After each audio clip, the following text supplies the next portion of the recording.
Good morning, dear students. Myself Miss Deepthi from DIPS Kurol Bagh. In today's lecture, we are going to continue our reading of SPL Chapter 5, Judiciary and the Role of Police. And in our previous lecture, we have discussed about the judiciary system in India and what is the process. In briefly, we have discussed regarding that. So in today's lecture, we are going to read about the Supreme Court and its power. The Supreme Court.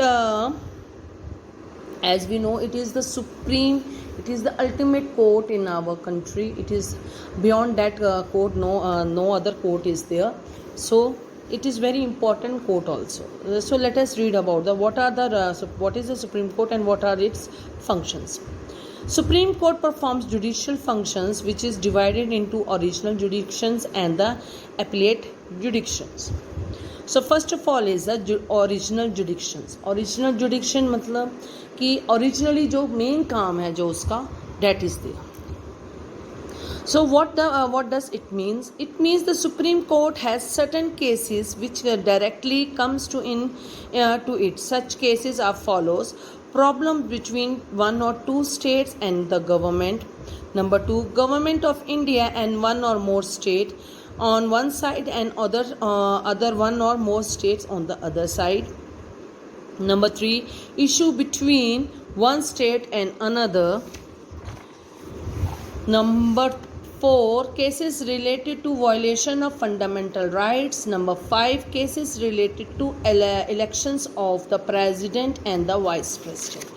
So these 5 cases are there regarding which Supreme Court has the power to hear these problems. No other court can hear regarding these problems. First of all is the problem between one or more states and their government.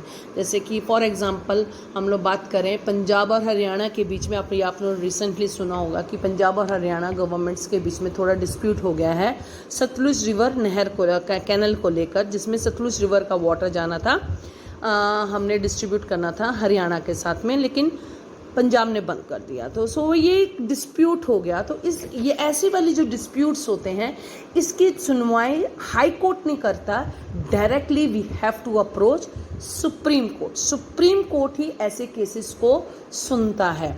इसके अलावा दूसरा जो आता है कि एक तरफ पे सेंट्रल गवर्नमेंट आ जाए और दूसरी तरफ पे स्टेट गवर्नमेंट हो जाए, ऐसे केसेस में भी आप सुप्रीम कोर्ट ही हियरिंग करेगा. कोई और कोर्ट, सबॉर्डिनेट कोर्ट कोई भी नहीं कर सकता. सुप्रीम कोर्ट के पास में यही पावर है. एंड इसके अलावा दो स्टेट्स के बीच में कोई हो जाए किसी बात को लेकर कोई भी, तो यह बात मेनली आती है कि टू गवर्नमेंट्स के बीच में अगर किसी भी बात पे डिस्प्यूट हो जाता है, that will be discussed in the Supreme Court itself. No other court can hear regarding that. एक और चीज़ आती है फंडामेंटल राइट्स के बारे में. When we are studying regarding that starting of the chapter, I have told you कि fundamental rights के बारे में भी आता है. हमारे 6 फंडामेंटल राइट्स हैं. अगर उसकी वायलेशन होती है, अगर कोई कानून ऐसा बन जाता है जिसमें हमें महसूस होता है कि वो वायलेशन हो रही है, उसके रिलेटेड भी प्रॉब्लम्स जो है वो हम सुप्रीम कोर्ट डायरेक्टली सुन सकते हैं. इसके अलावा तो द प्रेसिडेंट और वाइस प्रेसिडेंट के इलेक्शंस को लेकर अगर किसी को कोई प्रॉब्लम आती है तो वो भी सुप्रीम कोर्ट के में आती है. ऐसी एक प्रॉब्लम आया था regarding the president of India के लिए हुआ था कि initially there was no criteria for the president, anyone can become the president of our country. So whether उसके एज का भी कुछ नहीं था, क्वालिफिकेशन का भी कुछ खास नहीं था, नॉर्मल था जो आप था. लेकिन 54-55 में ऐसी प्रॉब्लम हुई. एक ही प्रेसिडेंट के इलेक्शंस के लिए काफ़ी लोगों ने अपना नाम दे दिया, जिसके कारण एक प्रॉब्लम क्रिएट हो गई थी भी किसको चुना जाए और कैसे चुना जाए.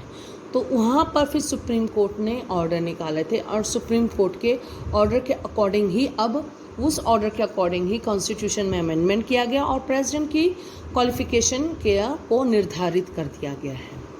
सो ऐसे कोई प्रॉब्लम आती है वाइस प्रेसिडेंट और प्रेसिडेंट के इलेक्शंस को लेकर, तो उसको सुप्रीम कोर्ट ही सुनती है.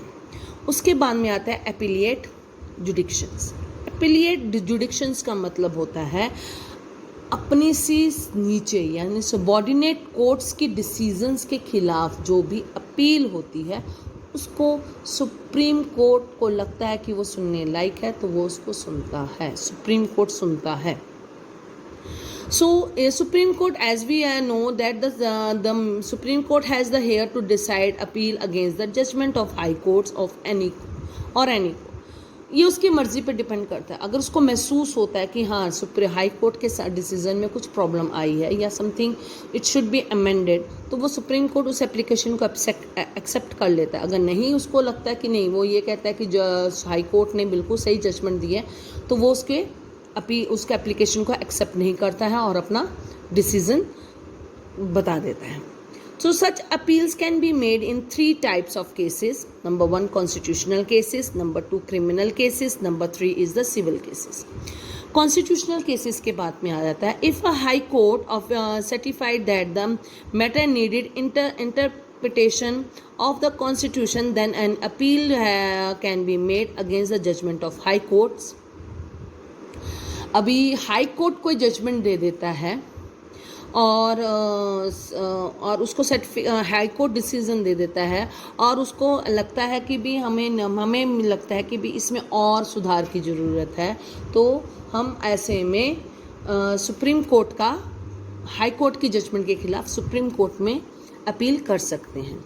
उसके बाद में आता है criminal cases. There can be an appeal to supreme court in if the session court has adequate or accused person and high court reverse the order and sentence him or her to death. In such cases appeal is made to Supreme Court.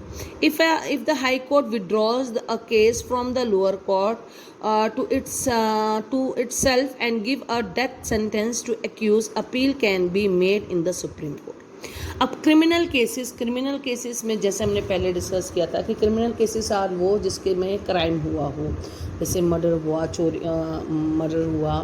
चोरी हुई, किसी के साथ आप financially किसी के साथ crime करते हो, वो सब चीज़ आती है. तो ऐसे में सेशन कोर्ट उसको कुछ सज़ा और देता है, लेकिन हाई कोर्ट उस सज़ा को कन्वर्ट कर देता है, बदल देता है, और जो एक्यूज़ जो उसका जिसको उन्होंने सज़ा दी है और तो वो सज़ा जिसको दिया वो ये कर उसको डेथ सेंटेंस का दे दिया है.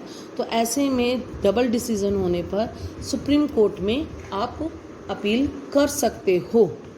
ये इस केस का मतलब होता है. एक्यूज़ दे सकता है कि हाँ हमें ये डिसीज़न मंजूर नहीं है, I want that some decision should be change और कुछ इसमें अमेंडमेंट किया जाए. So they can do. Next is the civil cases. Civil cases में आते हैं जैसे कि आपके ज़मीन जायदाद को लेकर लड़ाई हो गई, फैमिली में लेकर कुछ बात को लेकर डिस्प्यूट हो गया, that is civil cases. So high court certified that the case is fit for appeal in supreme court, then the appeal against the civil cases can be made.